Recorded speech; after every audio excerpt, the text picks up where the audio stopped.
दोस्तों, अगर आपके पास एसबीआई का बैंक अकाउंट है और आपके पास कुछ इस टाइप का एसबीआई का एटीएम कार्ड आया हुआ है बाय पोस्ट, तो आज के इस वीडियो में मैं आपको बताने वाला हूं कि कैसे आप नए आए हुए एटीएम कार्ड के लिए 4 डिजिट का एटीएम पिन सेट कर सकते हो, 4 डिजिट का एटीएम पिन बना सकते हो। तो 4 डिजिट एटीएम पिन बनाने का 2 तरीका है। यहाँ पे मैं सबसे पहले तरीके की बात करता हूँ, एटीएम मशीन को यूज़ करके कैसे आपको एसबीआई एटीएम कार्ड का एटीएम पिन बनाना है। तो आपको करना क्या है, अपने एटीएम कार्ड के साथ जो कि आपको बाय पोस्ट मिला है, आपको एसबीआई के एटीएम मशीन के पास चले जाना है। आपके आसपास में जो भी एटीएम मशीन होगा एसबीआई का, उसके पास चले जाना है। एसबीआई के ही एटीएम के पास जाना है, किसी और बैंक के एटीएम के पास नहीं जाना है। तो अब एसबीआई एटीएम पे आने के बाद यहाँ पे आपको 3 चीज़ें चाहिए होती हैं अपना एटीएम पिन बनाने के लिए, जनरेट करने के लिए। वो 3 अलग अलग चीज़ें क्या हैं, आपको पूरा प्रोसेस देखने के बाद समझ में आ जाएगा। इसके अलावा कुछ समय पहले भी मैंने एसबीआई एटीएम मशीन को यूज़ करके एटीएम पिन कैसे जनरेट करना है इस पे वीडियो बनाया था। उस पर कई लोगों ने ढेर सारे कमेंट किए, लोगों के मन में अलग अलग डाउट थे। उन सारे डाउट्स का भी आंसर मैं आपको इस वीडियो में देने वाला हूँ। जो भी आपने कमेंट किए हैं, उन कमेंट में से मैंने ढेर सारे क्वेश्चंस पिक किए हैं, उसका भी आंसर आपको इस वीडियो में देने वाला हूँ। आपके पास नया एटीएम कार्ड होना चाहिए, तो आपको अपना नया एटीएम कार्ड एटीएम मशीन में इंसर्ट कर देना है। इसके अलावा दोस्तों एक और पॉइंट मैं आपको क्लियर कर देता हूँ, जो कि पिछले वीडियो में मुझे कमेंट में किसी ने पूछा था कि सर मेरे पास रुपए का डेबिट कार्ड है, तो क्या प्रोसेस सेम होगा? आपके पास रुपए का डेबिट कार्ड हो, मास्टर कार्ड का हो या फिर वीज़ा का हो, प्रोसेस सेम होने वाला है। मीन्स आपके पास एसबीआई का एटीएम कार्ड है तो यही प्रोसेस है एटीएम पिन जनरेट करने का, जो मैं आपको बता रहा। एटीएम कार्ड एटीएम मशीन में इंसर्ट करने के बाद यहाँ पे आपसे बोला जाता है प्लीज़ सेलेक्ट एप्लीकेशन आईडी। तो यहाँ पे आपको 2 ऑप्शन मिलता है, डोमेस्टिक और इंटरनेशनल। तो यहाँ पे आपको डोमेस्टिक सेलेक्ट करना है। कई लोगों के मन में ऐसा डाउट था कि मेरा एटीएम कार्ड ग्लोबल है, इंटरनेशनल है, तो मुझे इंटरनेशनल सेलेक्ट करना है। एक्चुअली यहाँ पे आपका कार्ड टाइप नहीं पूछा जा रहा, यहाँ पे पूछा जा रहा एप्लीकेशन आईडी। तो आप डोमेस्टिक में अपने देश में प्रोसेस कर रहे हैं, तो यहाँ पे आपको डोमेस्टिक चूज़ करना है। और कई लोगों के मन में ये भी डाउट था कि अगर मैं डोमेस्टिक सेलेक्ट करता हूँ तो क्या अपने इस बैंक अकाउंट के एटीएम कार्ड से मैं बाद में इंटरनेशनल पेमेंट कर पाऊंगा या फिर नहीं कर पाऊंगा? तो आप बिल्कुल कर पाओगे। यहाँ पे बस आपसे एप्लीकेशन टाइप पूछा जा रहा, मीन्स आप पिन जनरेट करने के लिए अप्लाई कर रहे, तो आप अप्लाई करने के लिए डोमेस्टिक में यूज़ कर रहे हो एटीएम को, मीन्स अपने देश में यूज़ कर रहे हो एटीएम को, तो डोमेस्टिक चूज़ कर लेना है। उसके बाद यहाँ पे एटीएम मशीन में आपको बोला जाएगा लैंग्वेज सेलेक्ट करने के लिए।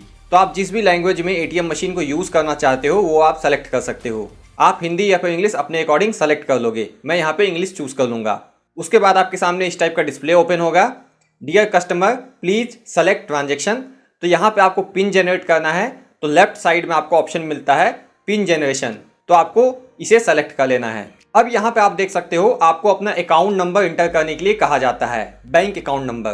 तो पहला चीज़, आप एटीएम पिन जनरेट करने आए हो तो आपके पास नया एटीएम कार्ड तो होना ही चाहिए। दूसरा पॉइंट, आपके पास अपना बैंक अकाउंट नंबर भी पता होना चाहिए।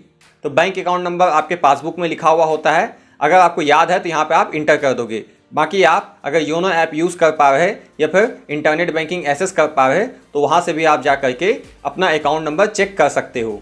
तो आप अपना अकाउंट नंबर इंटर कर दोगे और अकाउंट नंबर इंटर करने के बाद प्रेस इफ करेक्ट पे सेलेक्ट कर लेना है।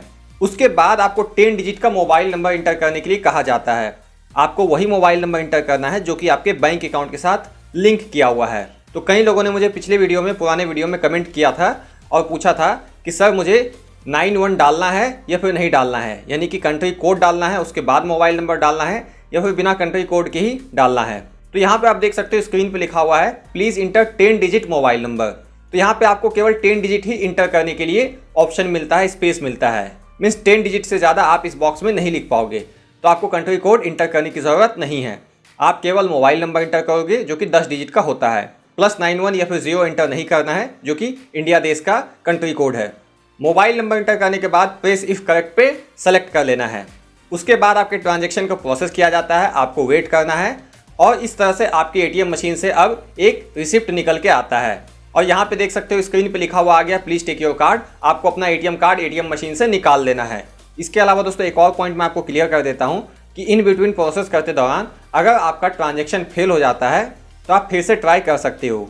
होता क्या है कि आप एटीएम मशीन में स्लो ऑप्शंस को सेलेक्ट करते हो, डिटेल्स को फिल करते हो, इस बीच में आपका ट्रांजैक्शन फेल हो जाता है, मीन्स सेशन एक्सपायर हो जाता है और आपको फेल का एरर आ जाता है, तो आप दोबारा से ट्राई कर सकते हो। ये कोई बड़ी बात नहीं है। बस आपको ध्यान रखना है कि डिटेल आप तेज़ी से फिल कर रहे हैं और ऑप्शंस को अच्छे से और तेज़ी से सेलेक्ट कर रहे हैं। अब जो एटीएम मशीन से रिसिप्ट निकला है, इस रिसिप्ट में लिखा हुआ है कि आपके एटीएम कार्ड का एटीएम पिन जनरेट करने के लिए रिक्वेस्ट सक्सेसफुली ले लिया गया है। अब आपके बैंक अकाउंट के साथ जो लिंक किया हुआ मोबाइल नंबर है उस पर वन टाइम एटीएम पिन भेजा जाएगा। वो वन टाइम एटीएम पिन होगा, उस एटीएम पिन को आप केवल एक बार यूज़ कर पाओगे और उसी एक बार में आपको उस पिन को यूज़ करके अपना पिन चेंज करना है और एक नया पिन बनाना है। और जो आप पिन बनाओगे वो परमानेंट होगा। जो एसएमएस में आएगा वन टाइम एटीएम पिन वो टेम्पररी होगा, वो एक बार ही यूज़ किया जा सकता है, जैसा कि इसका नाम है वन टाइम पिन। और जो आप बनाओगे वो परमानेंट होगा, आप उसको हमेशा के लिए यूज़ कर सकते हो। तो एसएमएस में वन टाइम एटीएम पिन आने के बाद 24 घंटे के अंदर आपको अपना एटीएम पिन जा करके एटीएम मशीन के पास चेंज कर लेना है। तो यहाँ पे ये तो क्लियर नहीं किया गया है कि कितने देर में आपके पास वन टाइम एटीएम पिन आएगा एसएमएस में, लेकिन मेरे केस में इमीडिएटली एटीएम पिन आ गया था। मीन्स 2-3 मिनट में आपके पास आ जाएगा। आप एटीएम के पास ही वेट कर सकते हो। जैसे ही आपको एसएमएस में वन टाइम एटीएम पिन मिलेगा, आप उस पिन को यूज़ करके एटीएम पिन चेंज कर लोगे। इसके अलावा कई लोगों ने पिछले वीडियो में ये कमेंट किया था कि सर मुझे एटीएम पिन तो आया ही नहीं, मीन्स एसएमएस में कोई भी वन टाइम एटीएम पिन नहीं आ रहा। तो इसका क्या रीज़न हो सकता है ये भी मैं आपको बता देता हूँ। हो सकता है आपने जो मोबाइल नंबर इंटर किया वो आपके बैंक अकाउंट से लिंक ना हो। अगर आपका मोबाइल नंबर बैंक अकाउंट से लिंक किया हुआ नहीं होता है तो जाहिर सी बात है उस पर वन टाइम एटीएम पिन नहीं आएगा। तो अगर बैंक अकाउंट के साथ मोबाइल नंबर लिंक किया हुआ नहीं है या फिर आपको डाउट है कि लिंक है या फिर नहीं है, तो आप या तो बैंक में जाके पता कर सकते हो। बाकी मैंने इस पर सेपरेट वीडियो बनाया हुआ है कि अगर आपके एसबीआई बैंक अकाउंट के साथ मोबाइल नंबर लिंक किया हुआ नहीं है तो कैसे उसको लिंक करना है, बैंक अकाउंट का मोबाइल नंबर कैसे चेंज करना है, इसके लिए मैंने सेपरेट वीडियो बनाया हुआ है। ये वाला जो वीडियो है इसका लिंक मैं आपको इस वीडियो के डिस्क्रिप्शन में दे दूंगा। इसके अलावा और भी कारण हो सकता है one time ATM pin receive ना करने का, यानी कि हो सकता है आपका मोबाइल नंबर तो बैंक अकाउंट से लिंक किया हुआ है लेकिन आपने अपने मोबाइल में बहुत समय से रिचार्ज नहीं किया है। इसकी वजह से सिम कार्ड की जो कंपनी है उसने आपके मोबाइल नंबर पे एसएमएस सेंड करने का और रिसीव करने का सर्विस बंद कर दिया है। तो मेक श्योर कर लेना है कि आपका सिम कार्ड चालू किया हुआ है, एक्टिव है, उस पर आप एसएमएस रिसीव कर पा रहे हो।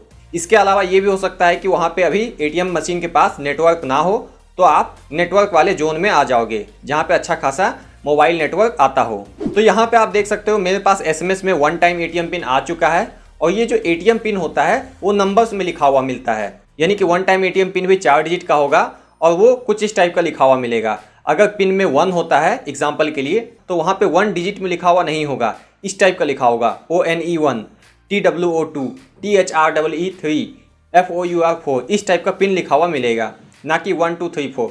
मैंने ये बस एग्जाम्पल के लिए बताया। तो अब क्या करना है, अगर आपको एसएमएस रिसीव हो जाता है तो अब दोबारा आपको फिर से अपने एटीएम कार्ड को एटीएम मशीन में इंसर्ट कर देना है। अब फिर से जिस लैंग्वेज में आपको मशीन को यूज़ करना हुआ आप सेलेक्ट कर लोगे, हिंदी या फिर इंग्लिश। मैं यहाँ पे इंग्लिश चूज़ कर लेता हूँ। इस बार अब आपको पिन जनरेशन पे सेलेक्ट नहीं करना है, इस बार अब आपको बैंकिंग पे सेलेक्ट करना है, क्योंकि एटीएम मशीन को यूज़ करने के लिए आपको एसएमएस में already one time ATM pin मिल चुका है जिसे कि आप केवल एक बार यूज़ कर सकते हो। तो यहाँ पे आपको बैंकिंग पे सेलेक्ट कर लेना है जो कि पिन जनरेशन के जस्ट ऊपर दिखाई देता है। अब यहाँ पे आपको राइट साइड में पिन चेंज का ऑप्शन मिलता है, सिंपली इस पर सेलेक्ट कर लेना है और आप अपने एसएमएस वाले वन टाइम एटीएम पिन को यूज़ करके पिन चेंज करोगे और नया एटीएम पिन बनाओगे। ये एटीएम पिन परमानेंट होने वाला है। यहाँ पे मुझसे 10 से 99 के बीच में कोई 2 डिजिट नंबर इंटर करने के लिए कहा जाता है। मैं रैंडम कोई भी नंबर इंटर कर देता हूँ, यस पे सेलेक्ट करना है।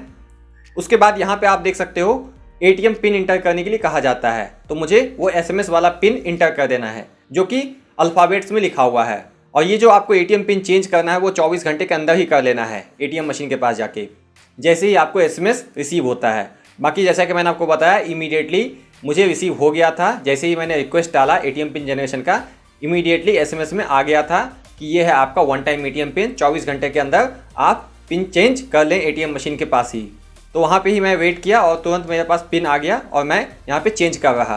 तो यहाँ पे मैं अपना current one time ATM pin inter कर देता हूँ। अब यहाँ पे आपको अपना नया एटीएम पिन सेट करने के लिए कहा जाता है, तो अपने हिसाब से जो भी आप पिन सेट करना चाहते हो 4 डिजिट का आप यहाँ पे इंटर कर दोगे। और इस एटीएम पिन को आपको याद भी रखना है, फ्यूचर में आप ट्रांजैक्शन करने जाओगे एटीएम मशीन को यूज़ करके या फिर ऑनलाइन ट्रांजैक्शन में भी कभी कभी आपको एटीएम पिन इंटर करना होता है डेबिट कार्ड से पेमेंट करने के लिए। तो यहाँ पे आपको एटीएम पिन अपने हिसाब से सेट कर लेना है जो कि आप याद रख सको। तो यहाँ पे मैं एटीएम पिन इंटर कर देता हूँ 4 डिजिट का। अब यहाँ पे आपसे कहा जाता है प्लीज़ री इंटर योर न्यू पिन। तो सेम पिन जो आप सेट करना चाहते हो दोबारा से इंटर करके कंफर्म करोगे। फिर आपके ट्रांजेक्शन को प्रोसेस किया जाता है। इस तरह से मैसेज आ गया ट्रांजेक्शन कंप्लीट। अब यहाँ पे सक्सेसफुली आपका पिन जनरेट हो चुका है। सक्सेसफुली आपके एटीएम कार्ड का एटीएम पिन बन चुका है 4 डिजिट का। इसके अलावा दोस्तों जैसे कि मैंने आपको शुरू में बताया था 2 तरीके हैं। पहला तो ये हो गया एटीएम मशीन को यूज़ करके। इसके अलावा अगर आपका इंटरनेट बैंकिंग चालू किया हुआ है तो आप घर बैठे ऑनलाइन बिना एटीएम मशीन के पास जाए इंटरनेट बैंकिंग को यूज़ करके एसबीआई एटीएम कार्ड के लिए एटीएम पिन जनरेट कर सकते हो। इस पे मैंने सेपरेट वीडियो बनाया हुआ है, ये है वो वीडियो। इस वीडियो का लिंक आपको डिस्क्रिप्शन में मिल जाएगा।